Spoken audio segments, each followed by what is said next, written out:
Hey guys, hope you're keeping well.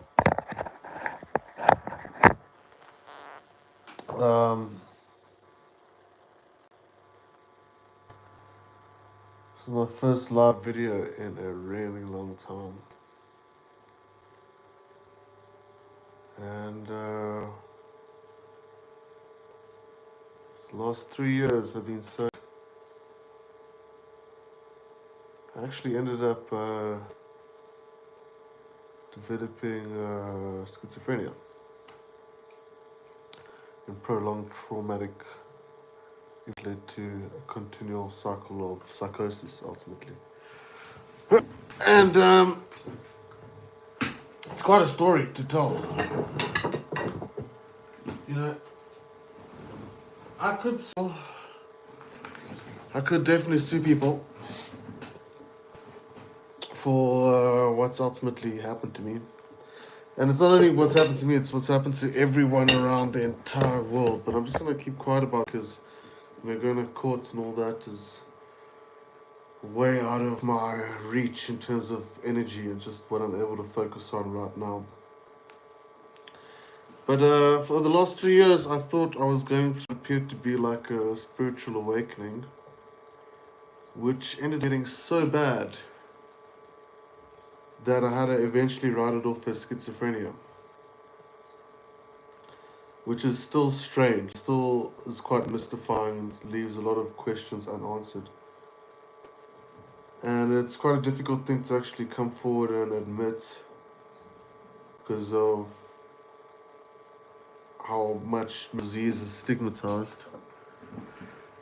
But yeah, I have a lot of stuff to say. I've just been spending time taking medication, taking time to relax, get my head together, and ultimately absorb everything that's happened in the last 3 years since 2020, which I've had to take a lot of do. Okay. And I don't know how to actually. I don't know what now. I don't know how to approach this conversation. I don't know how to speak about this. I don't know what to say. I don't know what to do. I have no idea how to approach this conversation now.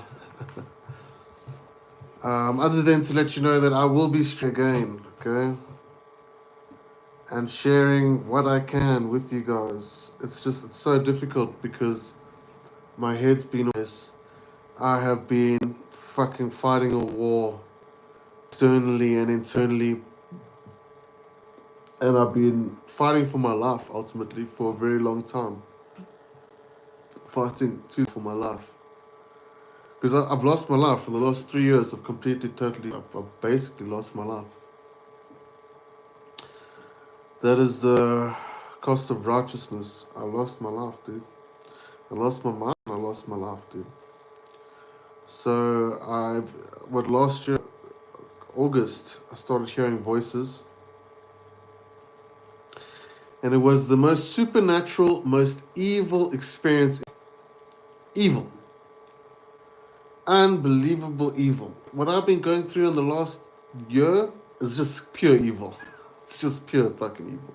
There's no other way to describe it. I've been going through pure evil. And I thought I knew what evil was until I went through what I've gone through. Okay? Because these voices started speaking to me last year after I'd already been seeing visions for a year. Visions or visual hallucinations or whatever you want to write it off. I'd write it off as visual hallucination and visions. And I've got to start the story from the beginning.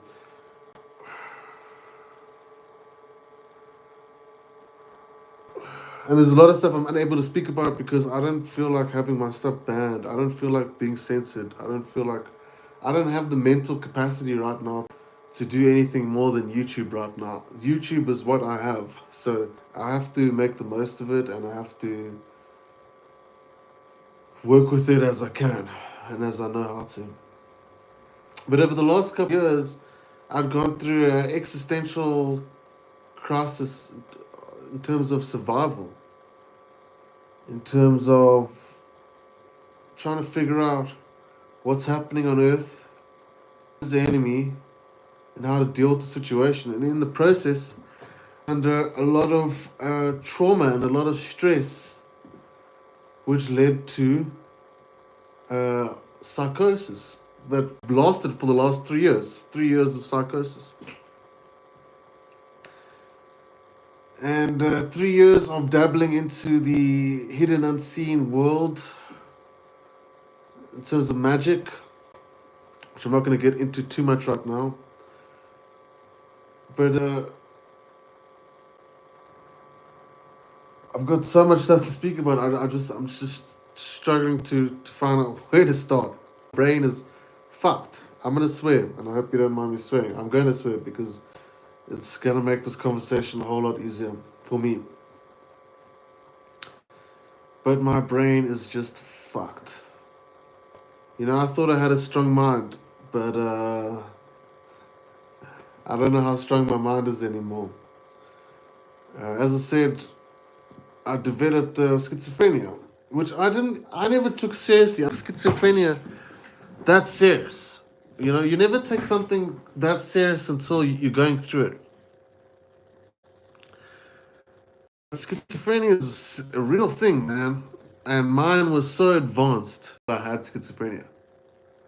Because the voices that were speaking to me were so intelligent and had information that I did not have. And I thought I was speaking to spirits, man. The whole time I thought I was speaking to spirits. And I wanted to convince and convict myself that that was not the case. I wanted to believe that instead of that, I had schizophrenia. But it was so compelling.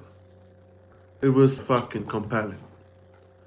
That it was the most terrifying experience I've ever had or have ever been through. It was terrifying. And it all started on a farm where I've actually just left my house now. Where I felt like Courage the Cowardly Dog. And every fucking day was some new scary shit happening on this farm. Okay? So I wrote it off as demonic or spiritual attack or, you know, one of those things. Until eventually these beings started speaking to me. And the first thing this fucking thing says, well, it's a whole long fucking story, but how it started is one day from out. I cannot remember the date of this night. But what happened was, these beings started speaking to me. A very high-pitched voice, quite comical. And they weren't speaking inside of my head, they're outside.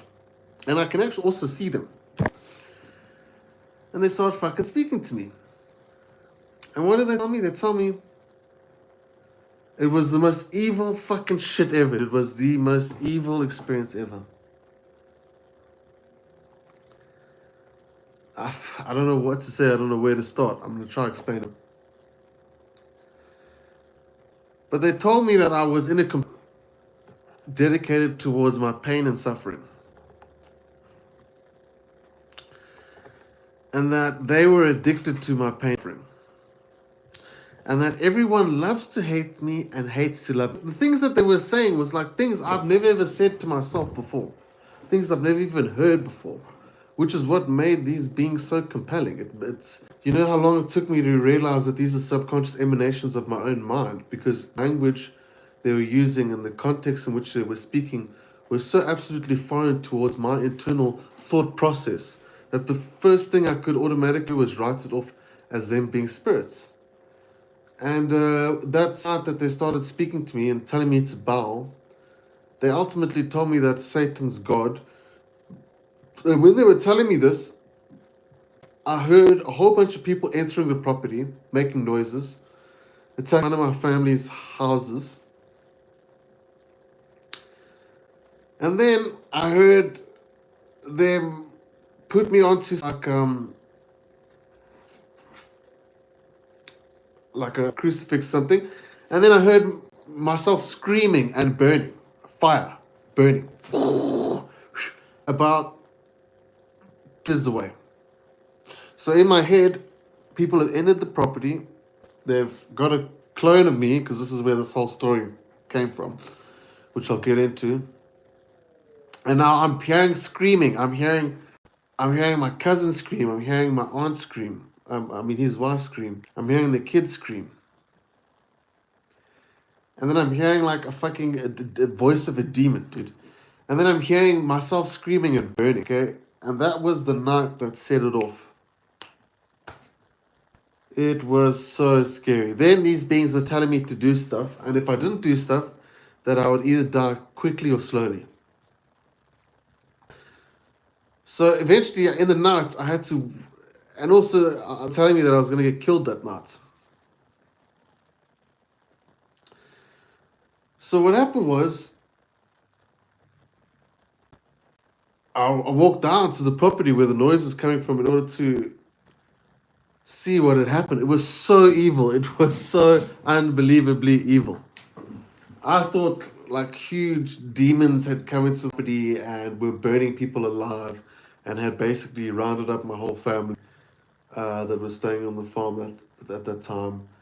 It was so evil. It was so evil. It was the most evil shit experience in my entire life. And it got more evil. That was just the beginning. It got more and more evil. Because then they were giving me orders. And while you're hearing these beings, you can see them, right? And it was so evil. And after that day, they were telling me stuff like God is extremely evil. And that he was going to fuck me up. This is what they were telling me. They told me so much stuff. Imagine a being outside of your head who has their own accent, their own distinct personality, their own distinct way of speaking. And they're speaking to you 24/7 every single day. And while they're speaking to you, you're seeing visions. Okay? And some of these visions are stuff that's about to happen in the future, which makes it even more crazy. It was so difficult to eventually to the realization that, dude, wait, I think I have schizophrenia, dude. I think I actually have schizophrenia. I wanted to believe I had schizophrenia so bad. I did not want to believe that these were spirits speaking to me. But it was so hard not to believe that that was the case. Spirit speaking to me. It was so difficult for people to, for me to believe that. Fuck something. So at the time, I wrote it off as evil spirits, or I wrote it off as even worse than that. I wrote it off as what they were telling me, which was I was created to be destroyed, and that I was going to be destroyed, sent to hell for the rest of eternity, which is what these beings were telling me, constantly. And while they're telling you that, then they're giving you information you don't even know about, which is biblical information. Like, for instance, one of the things they mentioned was the tabernacle of feasts and the nights of the shofar, the day of the atonement. Things I didn't actually know about, okay? Which now I'm going to have to write off as my subconscious mind somehow bringing that into dialogue. I don't know. But that made it even scarier with giving me information that I was unaware of.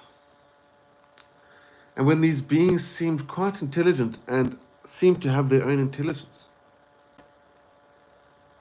So it got so bad because every single day these beings were talking to me, and there were multiple beings as well. And not only are you seeing them, but you're seeing visions of them. And it was just the most horrific story and narrative ever. Okay? I'm not going to go into all the gory details, but it's a frightening experience I've ever been through. I don't have fear for many things, especially not often. But that was, while I was going through it, it was the most terrifying, horrific experience ever. These voices and beings were just so unbelievably evil. Evil, I didn't believe it. I couldn't believe how evil these beings were. Unbelievable evil. A lot of the stuff that was said to me, I cannot speak here. I cannot say here. There's no ways I can say some of the stuff that was said to me. Yeah, that's how bad it is. That's how bad it is. You know? You gotta be fucking... My bad. Come on. It was so bad, man. So, this is, what is the result of long-term ongoing trauma? Well, I'll tell you: psychosis, dissociative identity disorder, and potentially schizoaffective disorder or schizophrenia. Apparently, 0.5%, 2% of the world's population experience schizophrenia, and 99% of schizophrenic people are Christian, funnily enough. And most of the time, they experience and encounter religious delusions surrounding the idea of eternal damnation and ultimately, burning alive for the rest of eternity. As much as of a horrible experience it has been, it's a really good experience because it's helped me actually develop a very critical perspective of the Bible and a critical perspective of verse good. And ultimately being able to not completely, but fully understand evil more than I've ever been able to. And so, one of the things these beings were pointing out was how evil eternal hellfire is. That was one of the things that they pointed out in our many conversations with each other. They were telling me how evil eternal hellfire is. And surprise, I eventually realized, it took me a while because religious indoctrination to actually eventually realize how evil the concept of eternal hellfire actually is. It's a really evil. You're going to send adulterers and fornicators and liars and thieves and murderers, okay, to suffer for all eternity and while burning alive, tormented, okay? Don't forget the tormented part. For eternity, okay?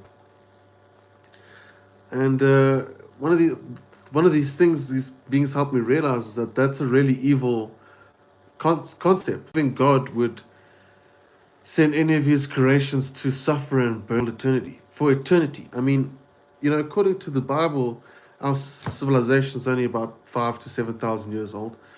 And you want to look at it too. And according to science, the universe is 13.5 billion years old. Based on Big Bang Theory, the Earth is 4.5 billion years old. It's a theoretical. There's no proof to actually suggest that's the actual age of Earth. We actually cannot prove that with any empirical evidence whatsoever. That's theoretical. That's purely theoretical. The age of Earth being 4.5 billion years old and the universe being 13.5 billion years old, it's completely, totally, purely theoretical. Okay? But either way, even if it was 4.5 billion years old, imagine burning for 4.5 billion years.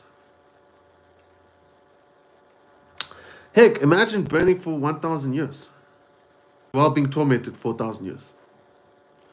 Imagine burning and tormented for 1,000,000 years or 100,000 years. Imagine being burning and tormented for 1,000,000,000 years. You can't fathom 1,000,000,000 years. You cannot fathom 1,000,000,000 years.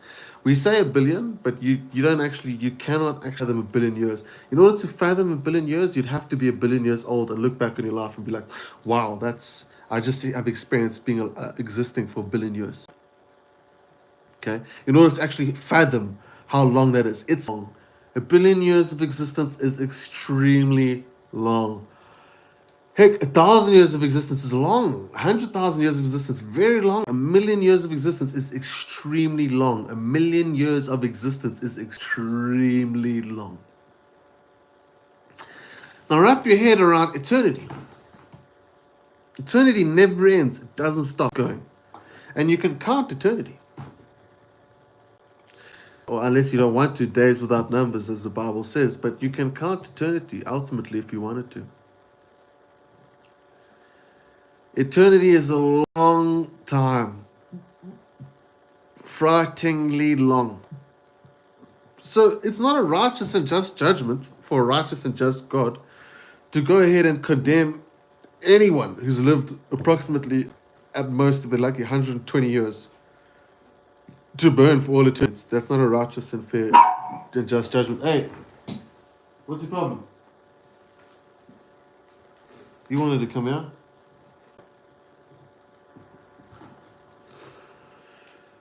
So I did more research into hell and the Bible.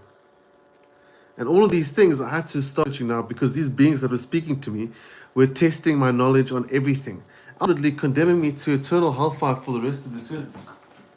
Telling me that God is extremely evil. You know, one of the things they said was God is the most evil personality you've ever met in your whole entire life. You know, I would never say that, but this is what's being said to me. I'd never even thought of that in my life before, but this is what's being said to me by these voices, which I've had to eventually as paranoid schizophrenic delusions, auditory hallucinations, as well as visual hallucinations. And so I had to test my Bible knowledge, and I had to do a lot of research into the Bible to argue with these beings to say why it's so impractical for you guys to be telling me that I'm going to go burn in hell for the rest of eternity.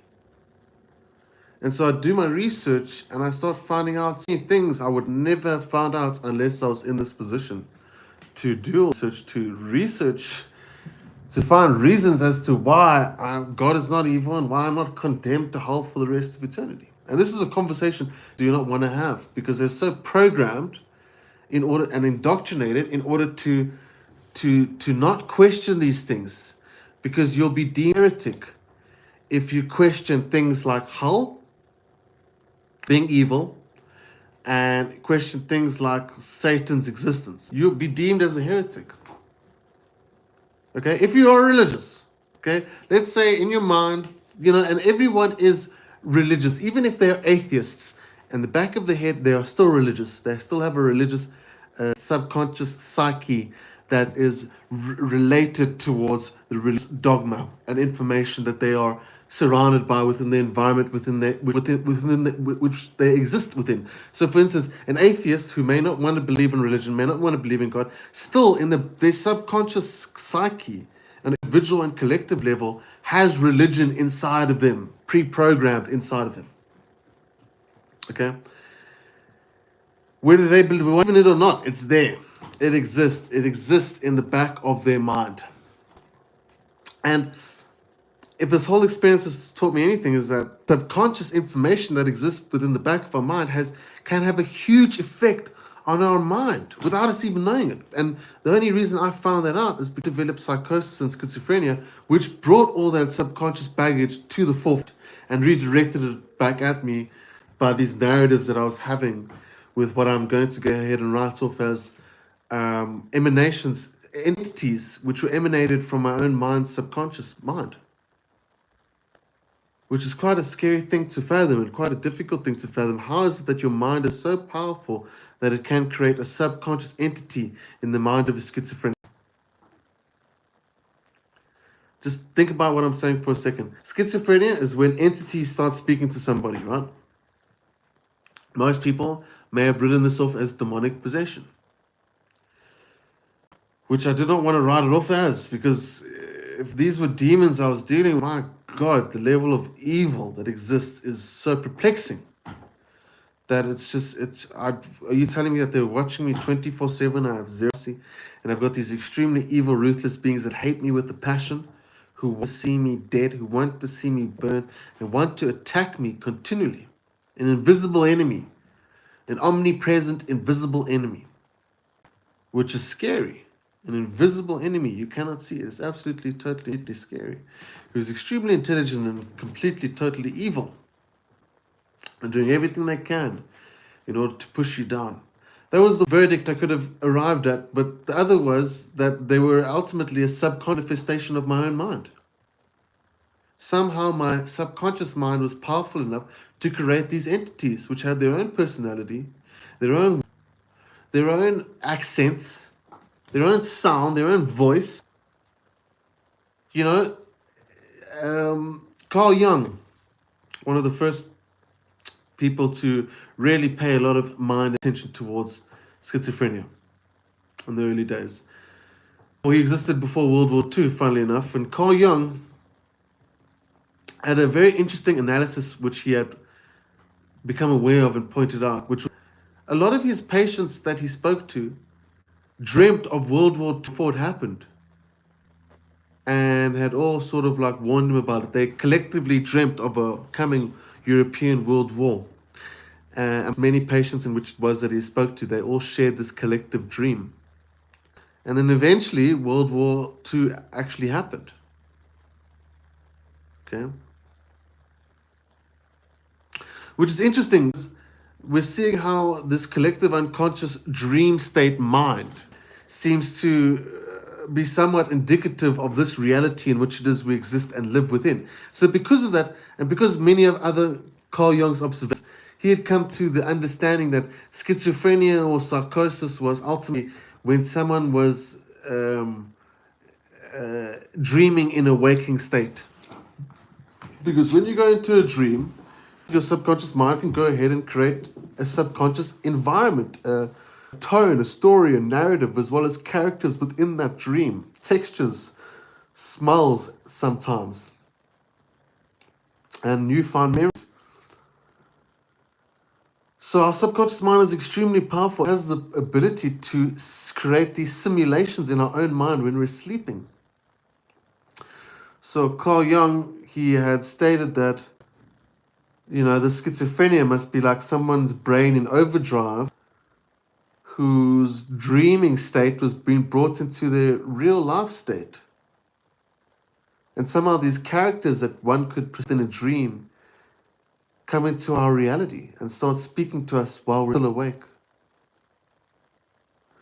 Now, in order to actually understand that this was not demonic, in order to understand that this was not some invisible warfare, I had to study schizophrenia more in order to be able to accurately self-diagnose myself. And one of the important giveaways was studying the brain's difference, neurologically and physiologically speaking, in that of a schizophrenic's brain compared to a normal person's brain. And what we happen to see is that there is brain damage. There is a significant amount of brain damage, or a constriction within, or a shrinkage within gray matter of brain. So the brain is actually shrinking now and not firing in what we could go ahead and term a normal manner or function. So what we see is that prolonged trauma and stress, and let's say traumatic events within someone's life, can actually go ahead and cause them to shrink. It can cause your brain to shrink. If you go through trauma and you go through heartbreak, or you go through some violent traumatic instance, whatever trauma that affects you through depression, through fear, it will ultimately cause your brain to experience physiological damage, which manifests within the form of it shrinking. So when we experience too much trauma, our brain begins to shrink. And for instance, let's give it an example like this. Let's say you go through some instance within your life at a younger age, and you don't want to remember it. So what your brain starts to do is it starts to cut off all your memories automatically and subconsciously.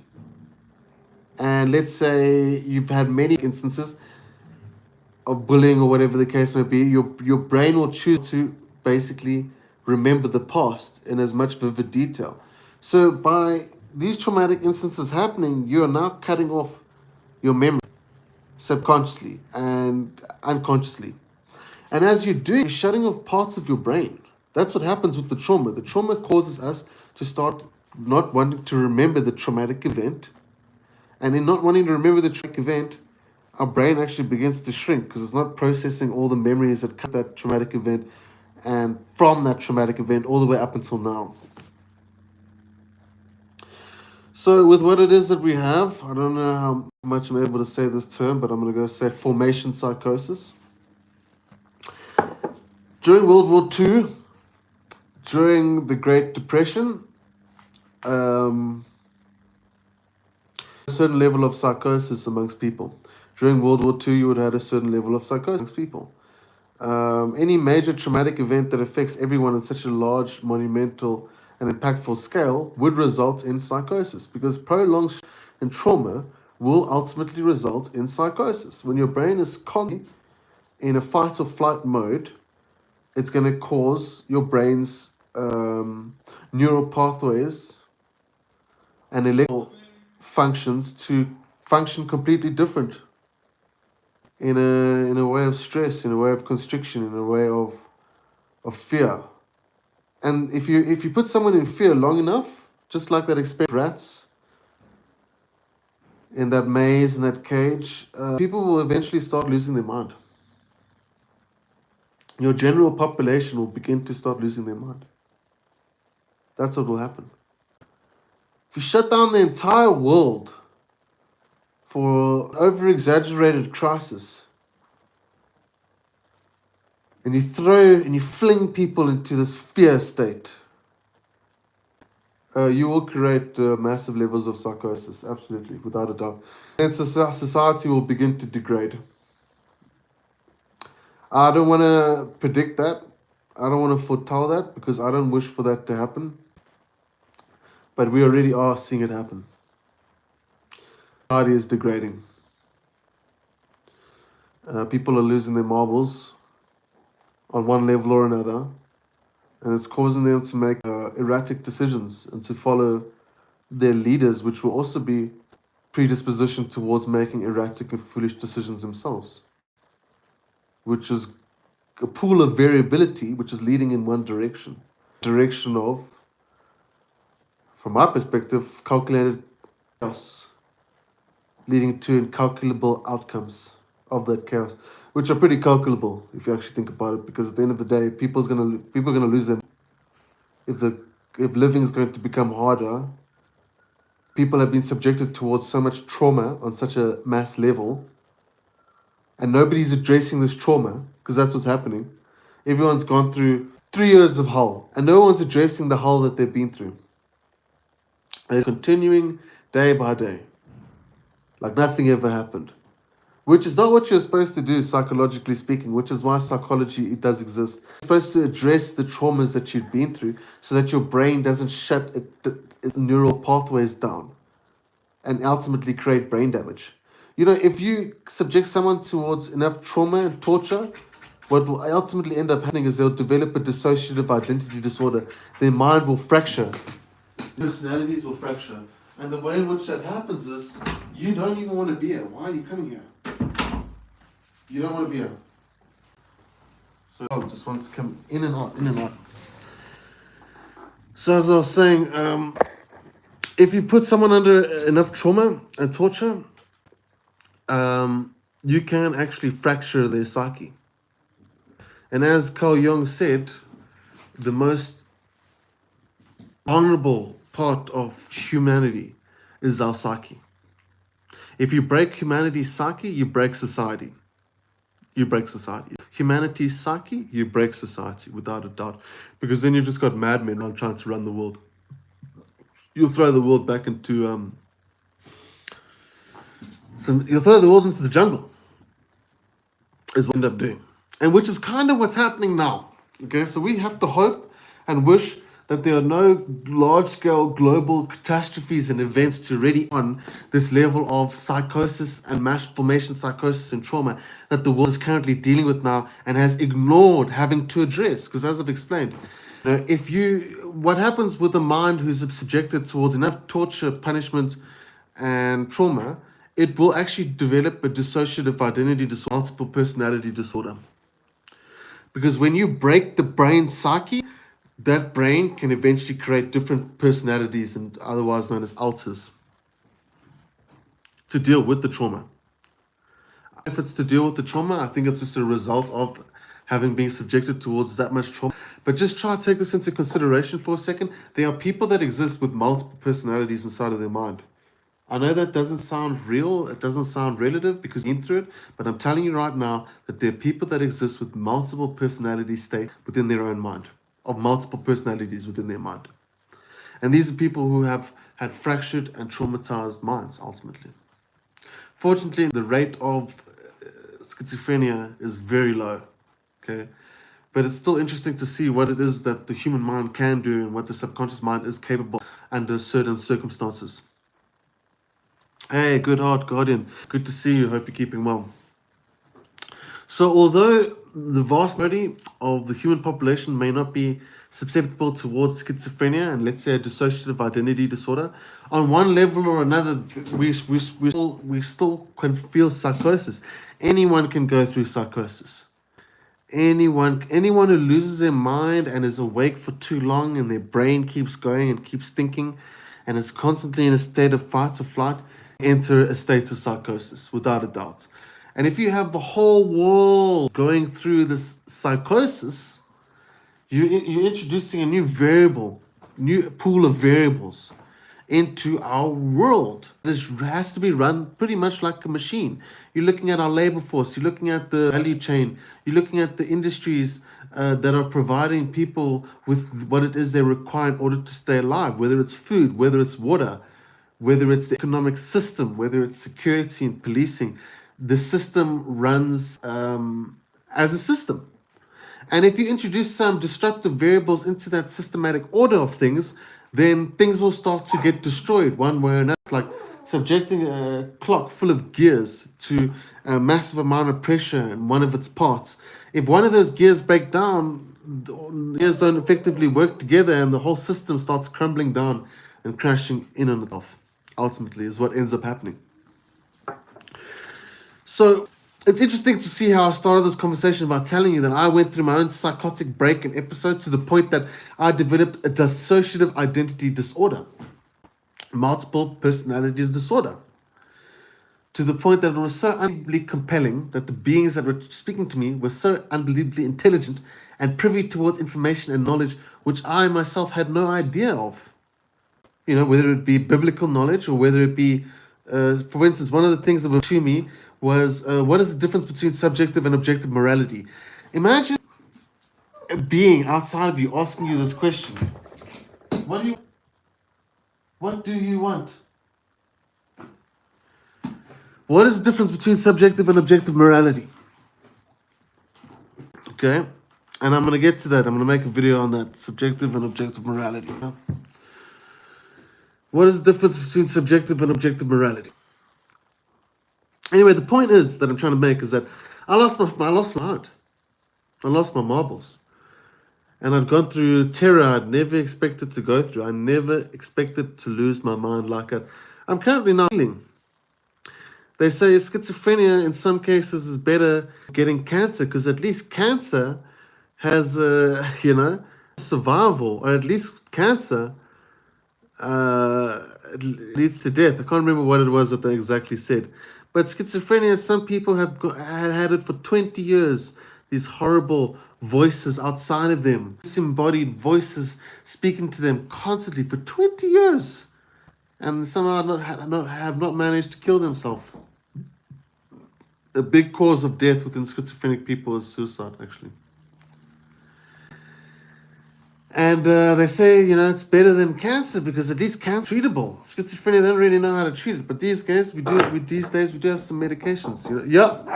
Hey, sorry to bother. I'm very busy. Which plates for that?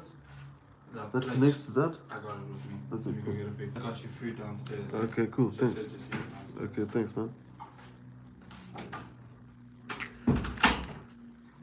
So, where was I? So, in terms of schizophrenia, it showed me how powerful the mind is, number one, when subjected under enough pressure. To the point it can make a personality outside of me who's speaking to me and can appear in different locations and everywhere. That's powerful, man. The human mind is powerful, dude. Dangerously powerful. Your mind can fracture and create multiple personalities, and then those personalities can have full-on conversations with you as themselves talking to you while you have your own thought process happening inside of you. Think about how powerful it is. Think about how powerful it is when you go to sleep and you dream and your mind goes ahead and creates entire reality configuration / simulation inside of your mind while you're sleeping, unconsciously. Your mind's powerful.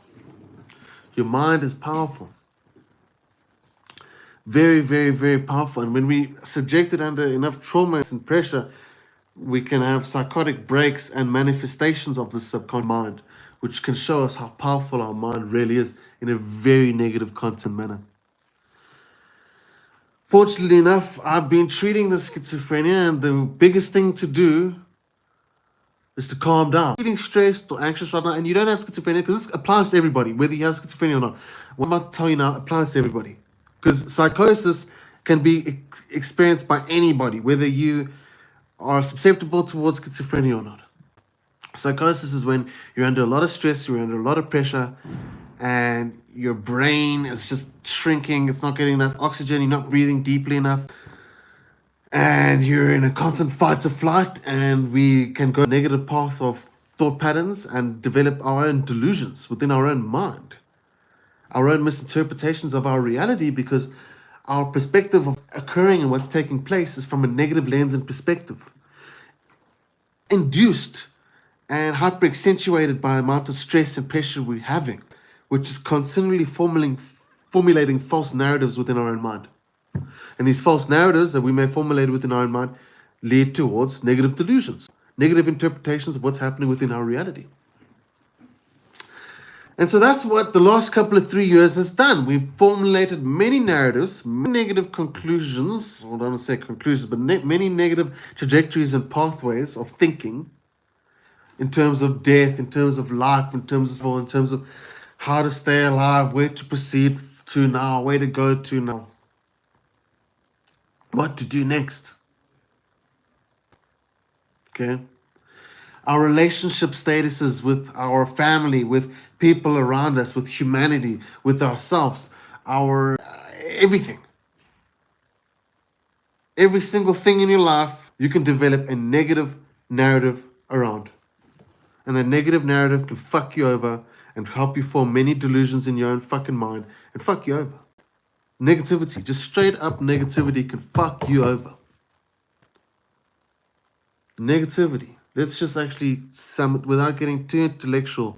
Negativity, negative thinking, negative bullshit, negative fucking aura can fuck you over, dude. And this is the world we live in. We live in a world full of negative auras. We live in a world full of negative perspectives and negative outlooks. We live in a world where people have a negative way of dealing with relationships. They deal with relationships in terms of shouting, in terms of anger, in terms of all this fucking bullshit that just contributes towards more trauma. Continual fucking trauma. So there's trauma everywhere you go. You drive down the street, you encounter cops, it's fucking trauma. You fucking see some road rage on the street, there's trauma. You turn on the fucking news, there's trauma. You go to the shopping center, you see the increase in cost of living, there's trauma. There's trauma everywhere. This is the environment we live in. This is the environment we exist in. There's multiple stresses. There's multiple stress reality. That is the truth. That is the objective truth of it. And we actually have to be able to realize it in order to be able to develop a stronger mind, a stronger perspective, a stronger outlook towards our life. Because you're going to need a stronger outlook. If you want to live and you want to live healthily and you want to live strong and you want to live with any obstructions and being able to overcome all challenges and perceived challenges, you're going to have excruciatingly positive outlook on your life. Positivity is telling yourself that you only afford to win. Well, you will only win. And even when it seems like you're losing, you're still winning. You have to tell yourself that, man.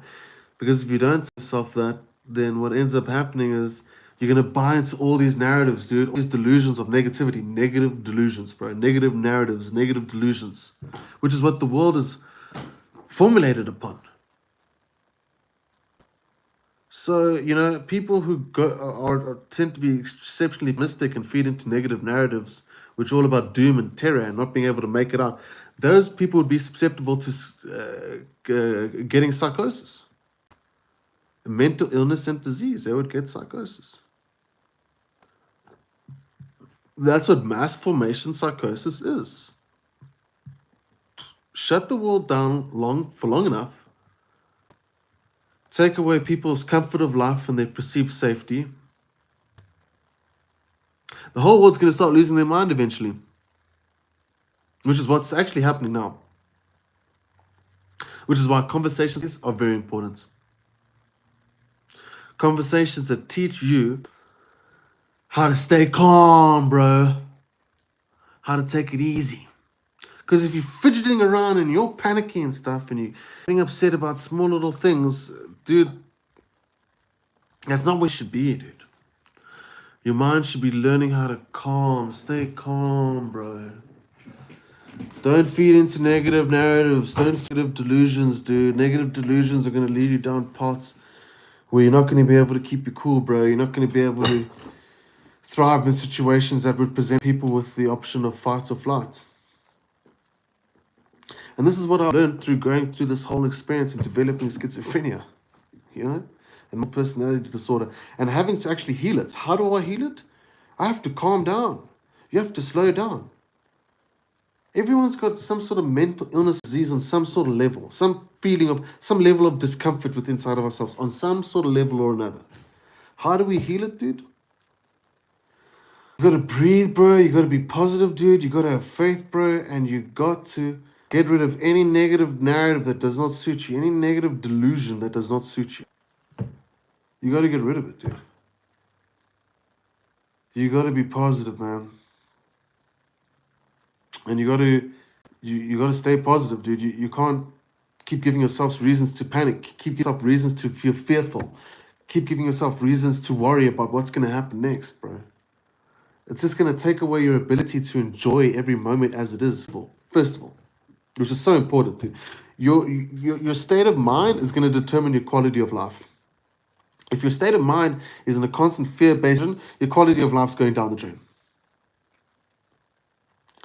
You turn that around, dude. You need to be able to look at what's going good, right, instead of what's going wrong, dude. So that we can enjoy each moment as it is, no matter how fucked up the world seems, man. No matter how fucked up the world seems, bruh. I just want to shout that out sometimes, dude. No matter how fucked up the world seems, bruh. You need to keep it easy. Keep it chilled. And excuse me, but I'm going to sound like an idiot in a lot of these videos, dude. I'm going to sound like an expressive fucking idiot who doesn't give a shit about what he's saying or how he's coming across. Because that, for me, that is my freedom that I'm going to rather adopt now. Instead of being a cookie cutter clean boy slipped into a nice little neat packaging for the audience. To suit their preconceived notions, biases, and judgments. You know, here you go. Let me package myself for your taste. No. That's not going to happen.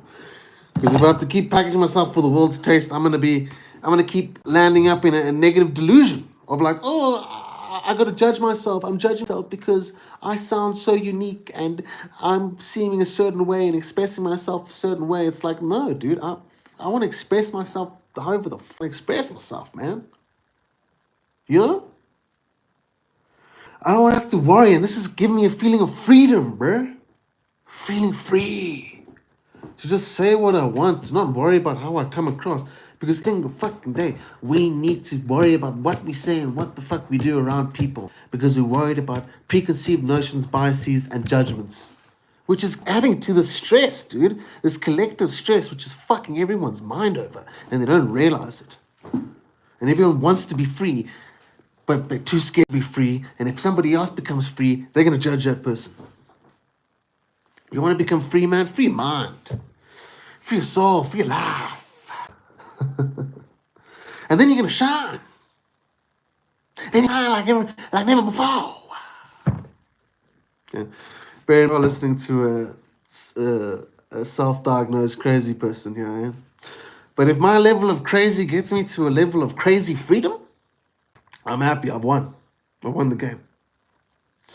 That's a part of those delusions right there, laugh out loud. Amen. Absolutely. And that's the world's delusion. We all need to seem a certain way. We all need to look a certain way. We all need the same person.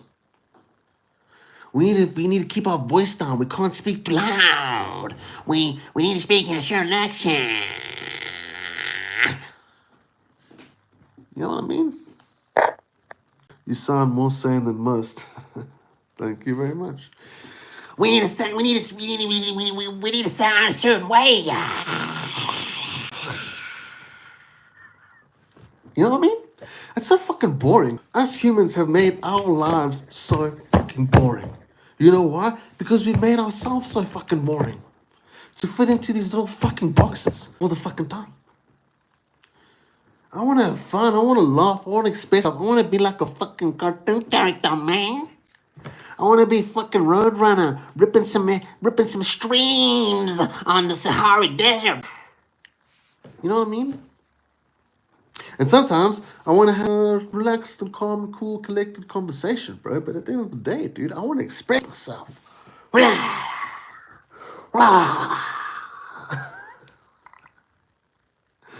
So maybe there's something liberating about losing your mind. Because eventually you start realizing that you just don't give a fucking shit anymore. Because the whole world's lost their fucking mind. And the reason I've lost my mind is fucking boring motherfuckers. But I'm fucking crazy. That's the truth. But I'm getting even crazier having to hide my crazy in order to fit in with everyone else's as being normal, non-expressive, just boring bullshit of trying to fit in with the status quo and impress everyone else, including your own fucking self. Dogma. Dogma spelled backwards spells I'm God. Am God. Okay, something I figured out during this whole process of deconstructing my mind, dude, deconstructing my life, dude, deconstructing the parameters in which it is that I'm choosing to exist within, man. I want to be free, dude. I don't want to fucking have to live with the stupid fucking invisible lines and parameters of what my personality should be, what my mode of reality should be like, what my level of expression should be like, you know? It's boring, dude. Life's too fucking short to do that, bro. You know, I want to fucking enjoy being alive, dude. And if I'm going to be crazy while doing it, then so be it, dude. At least I'm going to be myself. I'm going to feel free. Like right now, I feel free. By saying all this crazy and going, I feel free. You know what I mean? And do it with me now, guys. Let's do this. Let's dig in deep here with the seminar, okay? I'm gonna make a little ebook for you guys, and you guys are gonna come along on a course and journey now. And so I want you to come up with the most ridiculous fucking sound you can right now, and say it with me right now. 1, 2, 3.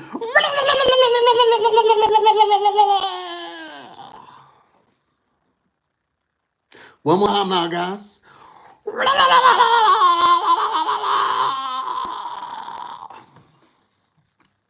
There you go. Now you tell me how free you feel now.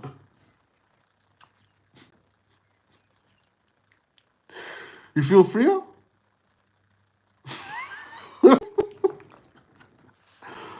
I take it your interest in legal lawful side of things has been surpassed by spiritual unconsciousness. Yeah, listen, I obviously, you know, dabble in the law. That was fun, laugh a lot. There you go. That was fun. Simple. I dabble in the law, but I lost my mind, dude. I've had to come back to myself, dude. I had to figure out who I want to be, dude. I'm blind trying to fit into this crazy world that wants me to be and seem a certain way. That's why with this new trajectory, I'm gonna do and say whatever I want to. Let's do it one more time. On the count of 3 now, guys. You're gonna just say the craziest fucking sound that comes to mind, and you're just gonna do it, okay? 1, 2, 3.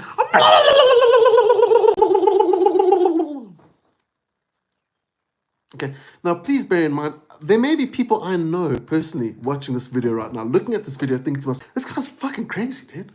This guy's mad. He's lost the plot. Then they're gonna judge me.